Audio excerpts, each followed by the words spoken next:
Just before we continue our coverage of developments in Rivers State, let's bring in a member, House of Representatives Ikenga Ugochinyere, who sponsored the bill seeking to allow all elections hold same day.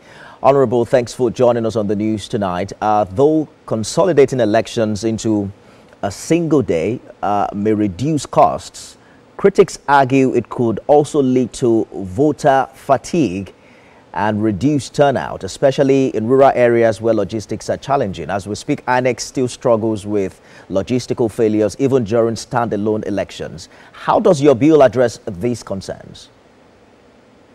First of all, you need to agree with me that the number of voters that turn out these days to vote are very small, coupled with the fact that when candidates come out, maybe they are supporting a particular presidential candidate and the person does not win, they may not be interested in coming up for the next election. But if you have all elections in one day, which is almost the same thing, because we have three, presidential, senate, and rep. So what you are just adding is now 2, state assembly and the governorship.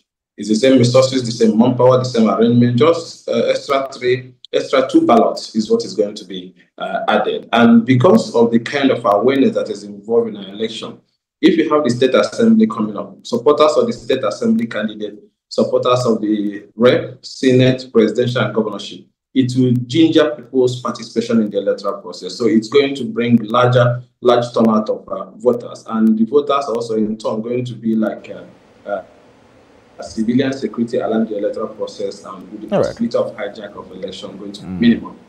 Well, you know, there are some who view this move as advantageous to incumbents who may leverage centralized resources for re-election. How do you respond to claims that same-day elections could deepen inequalities rather than promote fairness?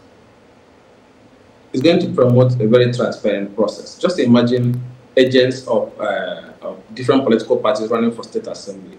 Imagine the agents of different political parties running for senate, for rep, for presidents, for governorship.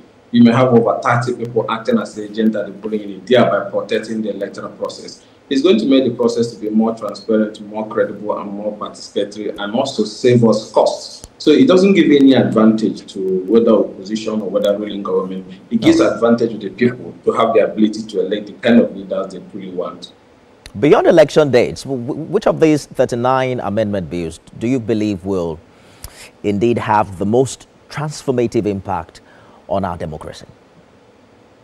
Almost 1/3 of them today. You saw the proposal that intends to ensure that once people are elected into political office, that the tribunal should be able to dispense with the matter before you are sworn in. So before you are sworn in as governor, as president, or state assembly, or federal lawmaker, the tribunal should be able to decide whether you won or not. You have the provision for the proposal also that went through second reading on the issue of local government and state police, which will help in providing effective policing, which is critical to security that will bring development. You have the proposal also that protects judicial officers from harassment from the executive, that makes provision for NJC to be the one involved in their removal. You saw also the one that tends to create, there's a whole lot of them both on judicial, political, and economic reform. So going into third reading and before the Committee on Constitutional Amendment, I think the Nigerian people is going to get a lot by the time the committee sieves through this process and brings out the best legislation that will deepen our electoral and political process.